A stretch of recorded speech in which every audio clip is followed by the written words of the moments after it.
말씀을 같이 나누기를 원합니다. 이 분노의 시대에 아름다운 겸손함으로 반응하기.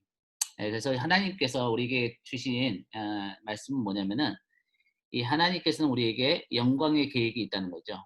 그 뭐냐면은 저와 여러분의 삶을 아름답게 만드시기를 원하신다는 거예요. 우리가 영원한 상급에서 계속 강조하고 반복하는 내용 중에 하나가 뭐냐면은 이 땅에 우리의 저와 여러분의 삶은 하나님께서 영원한 우리의 삶을 준비시키는 훈련 과정이라는 거죠. 그래서 여기서 우리가 훈련을 잘 받아야 된다는 거예요. 여기서 우리가 어떻게 주님의 모습을 담고 하나님을 얼마큼 아는가에 따라서 우리의 영원한 상급이 달라질 수 있고 또 영원한 하나님 나라에서 우리에게 맡기시는 책임이 달라질 수 있다는 거죠. 그런 시각을 우리가 갖는다면은 우리 삶에 일어나는 어려운 일들이나 어떤 우리가 이해하지 못하는 일들에 대해서 나의 인간적인 시각으로 보는 것이 아니라 하나님의 시각으로 볼 때 우리가 다르게 반응할 수 있습니다. 제가 다윗의 삶을 이렇게 가르칠 때도 계속해서 반복했던 내용 중에 하나가 뭐냐면은 다윗에게는 자기의 삶을 하나님의 시각으로 해석할 수 있는 능력이 있었다는 거예요. 우리가 하나님의 말씀을 봐야 되는 이유 중에 하나가 그겁니다. 어떻게 우리의 삶에 일어나는 일들을 하나님의 시각으로 해석할 수 있을까? 우리가 인간적인 가치로 인간적인 기준으로 해석하는 것이 아니라 하나님의 시각으로 해석하는 그것에 대해서 오늘 또 주님께서 말씀하십니다. 그래서 하나님은 겸손을 끌어안는, 이게 중요하죠. 끌어안아야 된다는 거예요. 이것은 나의 선택이라는 것입니다. 아, 내가 하나님 앞에 겸손을 선택할 때 그것을 통해서 우리 그분의 아름다움을 우리에게 나눠주신 것을 기뻐하신다는 거죠. 온유함 아니면 이 겸손함, 이것은 이 땅에서 그리고 또 내세에서 이 영원한 하나님 나라 안에서 우리의 삶을 아름답게 만드는 것입니다. 이것이 겸손함이 아름다운 것이라는 것이 여러분에게 좀 새로운 개념이 될 수도 있는데 성경은 이것에 대해서 많은 말씀을 하고 계시다는 것을 우리가 보게 될 것입니다. 그래서 하나님은 이 겸손함 아니면은 온유함 이것에 대해서 아름답다고 하십니다. 베드로전서 3장 4절 말씀 보니까 여호와께서는 오직 마음에 숨은 사람을 온유하고 안정한 심령에 썩지 아니할 것으로 하라. 한국 성경에서는 이 아름다움이라는 것이 빠졌어요. 그런데 영어 성경을 보니까 이 incorruptible beauty라는 이 단어가 정확하게 있습니다. 그러니까 이 아름다움이라는 것이 원래 원본에 있다는 거죠. 그래서 이 우리 숨은 사람, 우리 속사람을 얘기하죠. 이 우리의 속사람이 온유하고 안정한 심령에 썩지 아니할 것으로 만들어야 된다는 거예요. 이게 베드로 사도가 우리에게 하시는 말씀입니다. 왜냐하면은 이는 하나님 앞에 값진 것이다. 영어로 하니까 precious하다. 하나님 앞에 아름다운 것이라는 거예요. 하나님 앞에 예쁜 거라는 것입니다. 그래서 하나님 앞에는 이것이 소중하다는 거예요. 주님은 저와 여러분 안에 이 그리스도의 온유하고 겸손한 이 성품을 만드시기를 원하시고 그 성품이 성장하는 것을 볼 때 매우 기뻐하신다는 것이에요. 그래서 이 썩지 아니할, 그 뭐냐면은 영원하다는 거죠. 이 우리 안에 있는 그 형성되어가는 이 그리스도의 성품은 영원한 것이기 때문에 하나님은 영원한 것에 관심이 있으시잖아요. 그리고 우리에게 가장 가치 있는 것은 영원한 것이잖아요.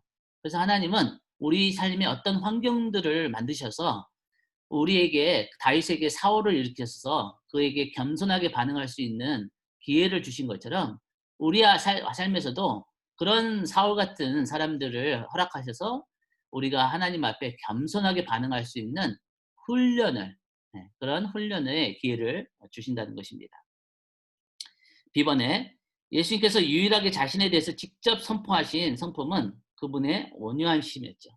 예수님은 지혜로운 분이시고 예수님은 사랑이시고 예수님은 의로운 분이세요. 그거는 성경에서 분명히 말씀하시고 사실입니다. 그러나 예수님의 자신의 입으로 직접 나는 이런 성품을 가진 사람이다 라고 말씀하신 유일한 것은 뭐냐면은 주님은 온유하고 겸손한 자라는 거죠. 온유함은 하나님의 성품의 기초입니다. 우리가 기도를 하는 공동체에 있는데 여러분 기도가 무엇입니까? 기도는 하나님과의 교제입니다. 그렇다면은 하나님을 교제한다는 사람은 하나님을 알아가는 거예요. 하나님을 안다는 사람은 뭐냐면은 하나님을 닮아가는 것입니다.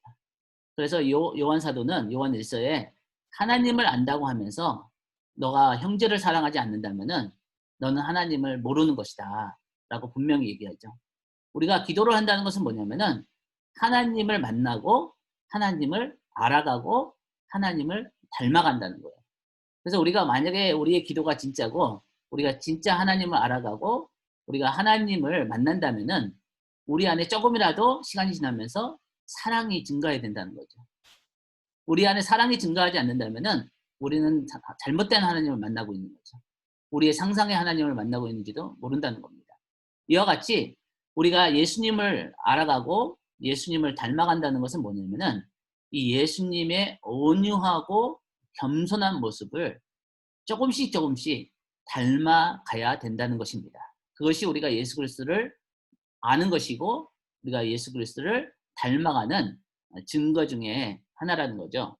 그래서 그분께서 영원히 축복해 주신 것이 뭐냐면은 이 온유하고 겸손함입니다. 그래서 우리가 예수님을 따르는 예수님의 제자들로서 예수님의 제자는 온유함을 배워야 해요. 나는 예수 그리스도의 제자인가? 나는 예수님을 닮아가는 제자인가? 제가 지금 신학을 다시 공부하고 있는데 거기에 나오는 질문들이 있어요. 이제 영성에 대해서 내가 진짜 영적으로 잘하고 있는가 하는 한 40가지 질문이 있는데 제가 다음에 기회가 되면 그 질문들을 가지고 여러분과 나누면 되게 좋을 것 같아요. 근데 제가 그것을 보면서 느낀 것이 뭐냐면은 그 책에서도 강조하고 있지만 제가 또 깨달은 게 뭐냐면은 저를 포함해서 너무 많은 사람들이 제자 훈련을 못 받았구나 하는 생각을 들어요. 우리가 교회는 오래 다니고 많은 설교는 들었지만 제자 훈련을 받은 사람은 많지 않은 것 같아요. 근데 제자 훈련을 받은 사람과 받지 않는 사람의 차이가 뭐냐면은 영적 성장의 속도가 달라요. 제자 훈련을 받은 사람은 그 영적으로 성장하는 것이 굉장히 빠르더라고요. 저의 삶을 보고 제 주변에 있는 여러분들을 볼 때도 그건 분명해요. 우리가 예수님께서 우리를 부르셨을 때 교인으로 부르시지 않으셨다는 거죠. 제자로 부르셨다는 거예요. 그럼 제자는 뭐냐면은 스승이 있다는 거예요. 선생님이 있다는 거예요. 그리고 그 선생님의 가르침에 따라서 훈련을 받고 그 삶이 변화되는 사람이라는 거죠. 그래서 예수님의 제자는 예수님께서 우리의 삶에 이루고자 하시는 것 중에 하나가 뭐냐면은 온유함이라는 것이죠. 이 겸손함이라는 것을. 이것에 대해서 우리가 이해하지 못한다면은 주님께서 우리의 삶에 겸손함을 이루기를 원하는데 우리는 자꾸만 그것을 거부하고 그거에 대해서 거절하고 그거에 대해서 자꾸만 반항할 수 있다는 거죠. 왜? 힘드니까. 겸손함을 배우는 것이 쉬운 일이 아니니까. 그러나 하나님은 계속해서 우리에게 기회를 주시는 거예요. 그래서 우리가 겸손함을 배울 때까지 그리고 겸손함에 우리가 성숙해지고 성장할 때까지 계속 그런 기회를 우리 삶에 허락하신다는 것입니다. 그래서 주님은 어떻게 하면 구체적으로 이 온유함, 겸손함과 부드러움을 우리 삶에 이루기를 원하시는지를 우리가 여쭤봐야 된다는 거예요. 오늘 우리가 그렇게 기도하기를 원합니다. 주님, 지금 나의 삶에 주님은 어떻게 겸손함을 이루시기를 원하십니까? 나의 삶에 일어난 일들이 그냥 일어나는 일들이 아니라는 거예요. 하나님의 무한한 지혜와 깊은 사랑 가운데 우리의 영원한 데스티니를 위해서 하나님이 우리 안에 겸손함을 이루시기 위해서 허락하신 환경들이 있다는 거죠.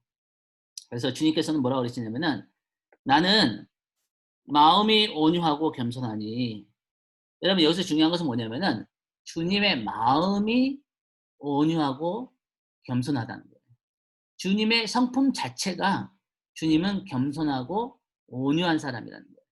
온유하고 겸손하고 노력하는 것이 아니라 내가 겸손해야지 해가지고 암송해가지고 내가 겸손해지는 것이 아니라 주님의 마음 자체가 겸손하고 온유하신 분이다. 그러니까 우리가 진짜 예수님을 닮아갈 때 주님의 은혜가 필요합니다. 그리고 이 겸손하고 온유하신 예수님에 대한 계시가 필요해요. 그것을 우리가 알게 될 때 우리 안에 이 겸손함과 온유한 예수님의 모습을 닮고자 하는 갈망이 증가하게 되고 그럴 때 우리 안에 하나님께서 겸손함과 온유함을 더 이루신다는 거죠. 나의 멍에를 메고 내게 배우라. 주님은 우리가 배우기를 원하신다고 말씀하십니다. 여기서 중요한 것은 뭐냐면 여러분 우리가 더 잘 아시겠지만 제가 다시 한번 상기시켜 드리면은 이 이스라엘과 중동에서 이 멍에라는 단어가 쓰여질 때는 이 농사짓는 소를 생각하셔야 돼요. 경작하는 소를. 밭을 가는 소들이 중동에서 거의 한 마리 소를 사용하지 않고 두 마리, 세 마리, 다섯 마리, 열 마리도 사용합니다. 그러니까 이 멍에를 맺는다는 건 뭐냐면은 소가 두 마리를 생각하세요. 상상하세요. 이 두 마리 소가 같은 멍에를 맺는 것은 뭐냐면은 같은 마음을 품고 같은 방향으로 가야 된다는 거예요. 여러분 한번 생각을 해보세요. 어떤 두 마리 소가 같이 멍에를 맺는데 하나의 소는 너무 빨리 가려고 그러고 하나의 소는 너무 느리게 가려고 그러고 하나의 소는 오른쪽으로 가려고 하는데 또 다른 소는 왼쪽으로 가려고 하면은 얼마나 힘들겠어요. 그 동행이. 같이 일하기가 너무 쉽지 않죠. 그런 거예요. 우리가 주님하고 동행하기를 원한다면은 이 주님의 겸손하고 온유한 멍에를 매야 된다는 거예요. 이 주님하고 같은 마음을 품지 않으면은 우리가 주님과고 이게 동행하는 삶이 너무 힘들다는 거죠. 주님의 마음과 우리의 마음이 하나가 되지 않았기 때문에 이 박자가 안 맞는 거예요. 그런 것처럼 우리 주님께서 지금 우리 삶에 무엇보다도 가장 우리 삶에 이루고자 하시는 것은 뭐냐면 온유함과 겸손함이라는 거예요. 주님이 그런 분이시기 때문에. 나의 멍에를 매라고 말씀하십니다. 그리고 배우라고 말씀하십니다. 이 겸손하고 온유한 마음을 취하라고 말씀하시고 그래야지 주님하고 동행하는 우리의 동행의 삶이 더 쉽고 더 즐겁다는 것입니다.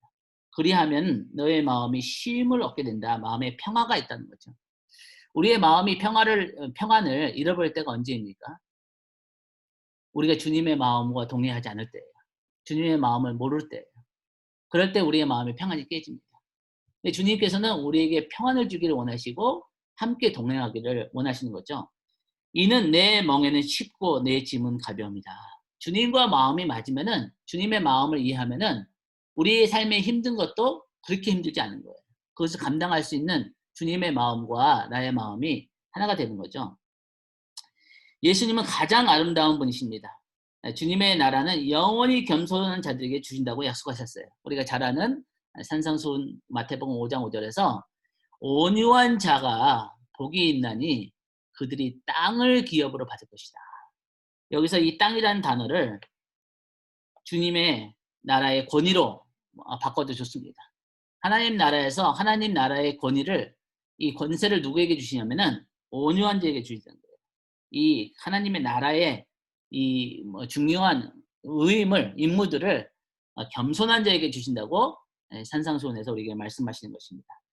그리고 예수님에 대해서 설명하면서 이 시편에서는 뭐라고 하냐면은 왕은 사람들보다 아름다워 은혜를 입술에 머금으니 그러므로 하나님이 왕에게 영원히 복을 주시도다.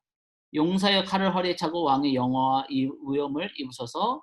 왜? 왕은 진리와 온유와 공의를 위하여 왕의 위엄을 세우소서.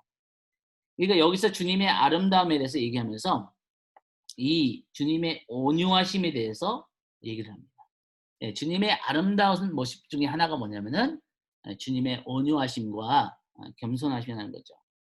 예, 말피크 목사님이 나눠주시는 말씀에 2005년 5월 달에 주님께서 마이피크 목사님에게 육성으로 들려주셨어요. 이분에게 한 인생에 3번 정도 육성으로 주님께서 말씀하셨는데 이 2005년 5월에 뭐라고 말씀하셨냐면은 온유함은 하나님의 은총을 끌어당기는 자석이다.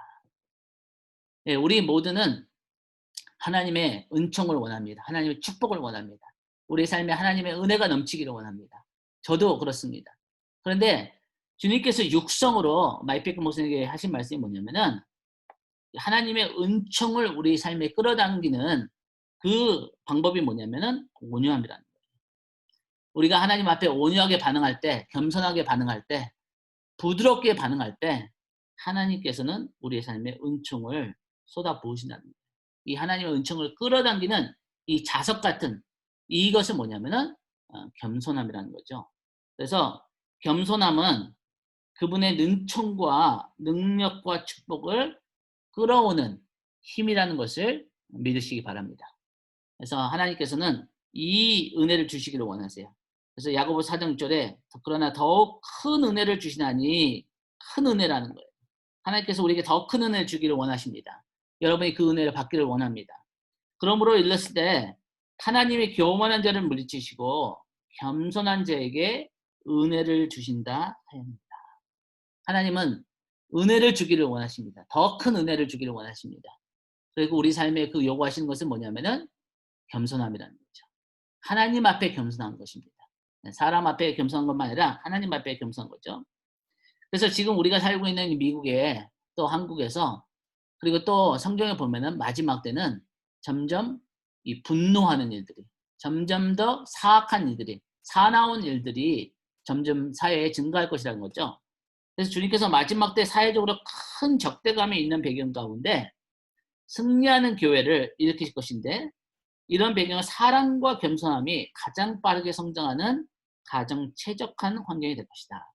예, 주님께서 마지막 때 이 악이, 어둠이 증가하는 것을 허락하시는 이유 중에 하나가 뭐냐면은 그런 환경 가운데서 완전히 대조적인, 완전히 그 어둠과 대조적인 이 빛이 되는 그리스도의 성품, 온유하고 겸손한 교회를 만드시기 위한 하나님의 놀라운 계획이 있다는 것입니다. 그래서 마태복음 24장 보니까 그때 많은 사람 실족하게 되어 서로 잡아주고 서로 미워하겠으며 거짓 선자가 많이 일어나 많은 사람을 미혹하겠으며 불법이 성함으로 많은 사람의 사랑이 식어지리라. 네, 우리가 조심하지 않으면은 우리의 사랑이 식어질 수 있어요. 저도 그렇습니다. 점점점 이런 분노하는 일들, 서로 공격하는 일들, 막 막말을 하고, 막 서로에게 막 상처를 주고, 막 서로를 말로 죽이려고 하는 그런 문화 가운데, 그런 뉴스 가운데 우리가 살아가면은 우리도 모르게 그것이 싫으면서도 우리가 그것에 영향을 받을 수가 있어요.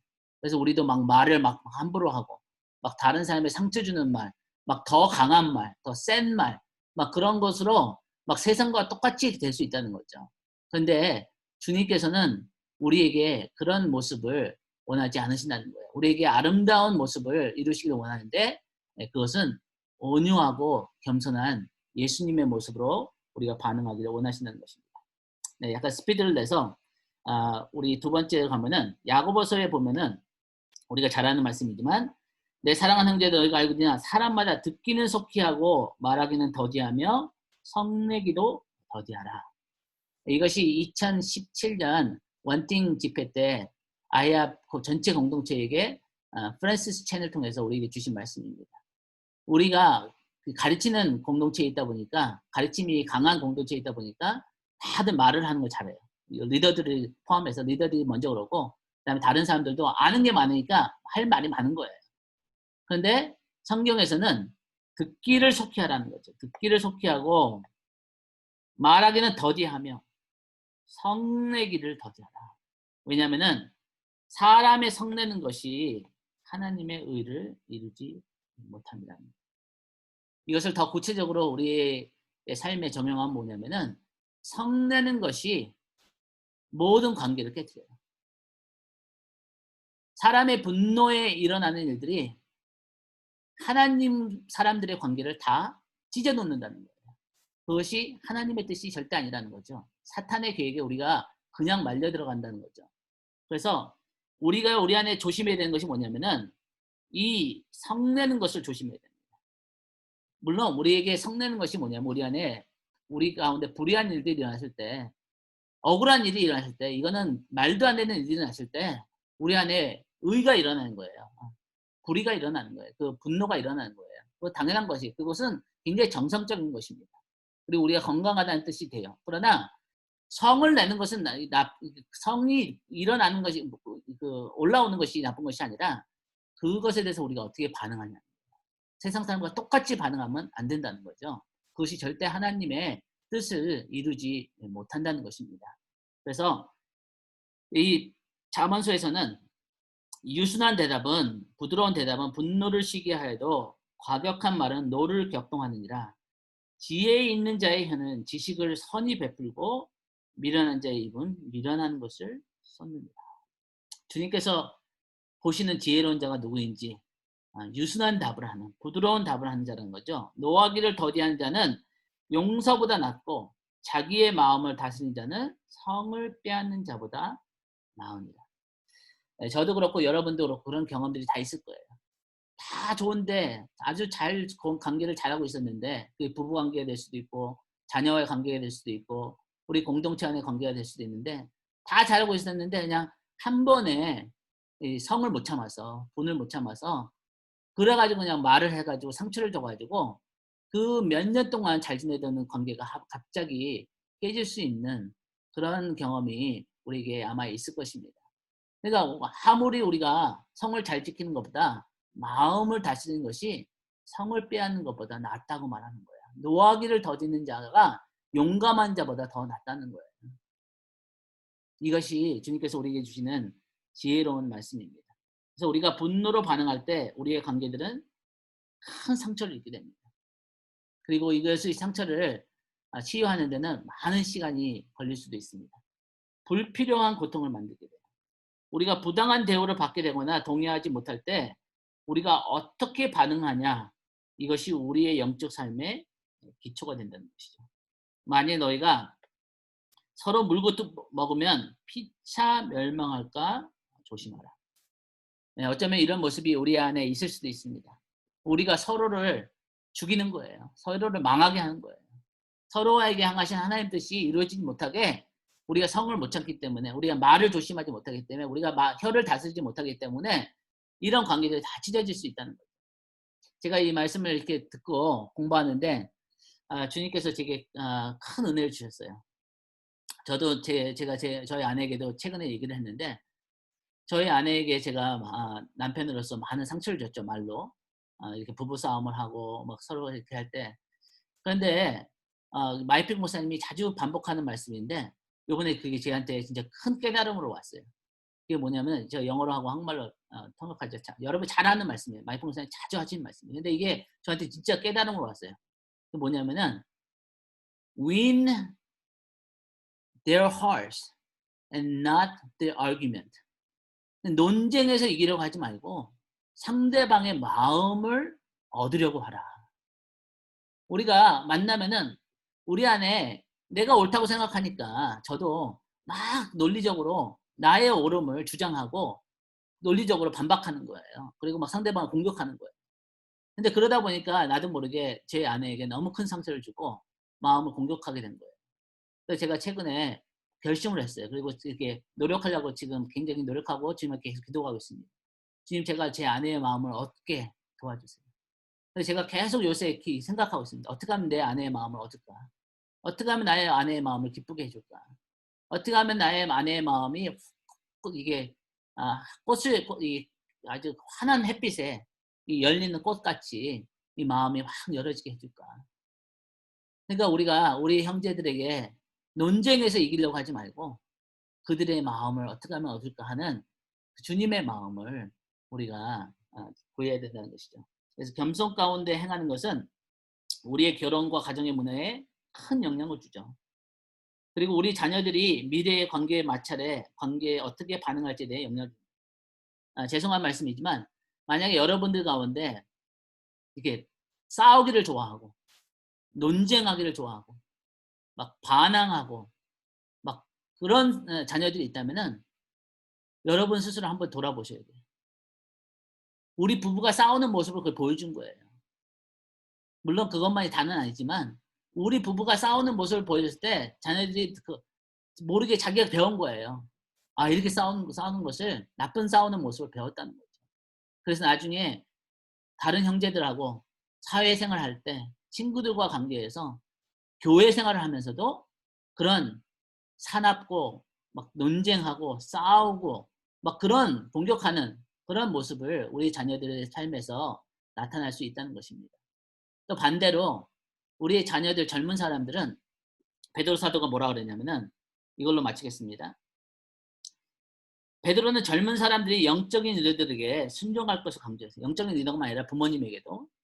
영적인 리더들이 항상 옳거나 완벽하고 존중받을 자격이 있어서가 아니라 젊은이들은 아직 굳어지지 않는 마음의 태도와 가치를 선택하는 과정 가운데 있기 때문에 이 과정에서 어떻게 반응하는 것을 선택하느냐에 따라서 그들의 미래의 성품과 태도가 결정되기 때문에 이것을 제가 풀어서 다시 말씀해 드립니다.